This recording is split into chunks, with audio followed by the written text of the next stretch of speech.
Hey everyone, welcome to my channel Motography. Today we're going to talk about ISO in photography. But before we begin the video, feel free to like the video and subscribe. Okay now, let's begin.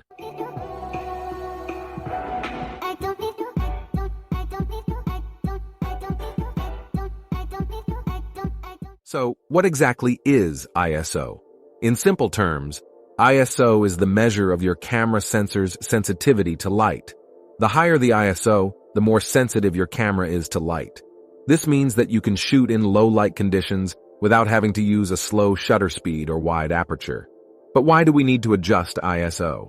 Well, there are different situations where we might need to adjust the ISO setting. For example, when we're shooting in low light conditions or when we want to freeze motion and action photography. However, there's a catch. Increasing the ISO also increases the amount of digital noise in your photo. Digital noise is the grainy or speckled effect you see in some photos, especially when taken at high ISO settings. So, how do we use ISO effectively? The key is to find the right balance between ISO and the other two elements of exposure. For example, if you're shooting in low light conditions, you might need to use a higher ISO, but also a wider aperture or slower shutter speed to compensate. Another thing to keep in mind is that different cameras have different ISO performance.